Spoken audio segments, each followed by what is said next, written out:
Hi, I'm Troy Logan, Strike First Self-Defense. Welcome back. Today we're going to be going over another technique of strike in Krav Maga. But this one is going to be more of the de-escalating variety, not necessarily hurting the person or attacker or the opponent in front of me. So I'm going to ask Matt to come up, and as always, I'm going to demonstrate real speed and then we'll break it down, okay? So we're going to start from here. Think about Matt, and he's typically a good guy, but he's the drunk uncle at the family reunion. Meaning, or even a bar patron who's had a little too much, he grabs my wrist. Other hand.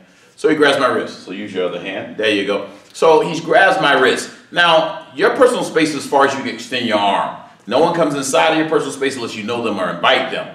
When someone comes up and grabs you, we all know that's inappropriate. But depending on the situation, I might need to strike, or I might simply need to just get my arm out of his hand and reestablish my personal space. I'm going to do that by doing what's called a wrist escape, and then I'm going to reestablish my personal space. Hey, don't grab me, don't touch me. All right? And this is how it looks.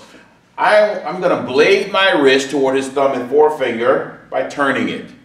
Then I'm going to move my hand in the general direction of where his thumb is pointing, bending my elbow at the same time. His thumb is pointing toward you, so I'm going to bring my hand in that direction, bending my elbow, and I'm free. Here again, he grabs, whoosh, I'm free. Hands come up, I'm in my fighting stance, reestablishing my personal space. If he grabs me with the other hand, now his thumb is pointing back toward the wall, my arm goes that way. I'm blading it again if I can, and then I'm going in the direction of his thumb is pointing. Here's the whole key to this. Think about your hand as being made up of 5 members of a gang. 1, 2, 3, 4, 5.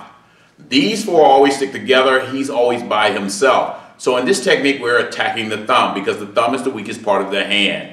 So when I do this technique, I'm blading my wrist toward that thumb and forefinger, and then I'm going to bring my hand in the direction his thumb is pointed, bending my elbow, and then I'm free. Looks like that. This is de-escalating, meaning I don't want to hurt the person who's grabbing my wrist, but I don't want them grabbing me or touching me either. So I want to reestablish my personal space after I do this technique. So one more time, Matt, you come on this side, he grabs my wrist.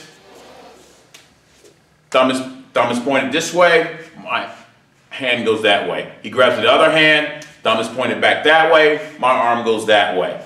One more time, I'm bending my elbow, bringing my hand to my chest, going in the general direction where his thumb is pointed that way. I go that way, and now I'm free, and I'm reestablishing personal space, saying, hey, don't grab me again, don't touch me. This is a simple technique, but yet it can be very effective, especially when you don't necessarily want to hurt the person, but they are violating your personal space, even putting their hands on you, which is not acceptable. So we want to do wrist escape, reestablish our personal space, put our hands up, don't touch me, don't grab me, wrist escape.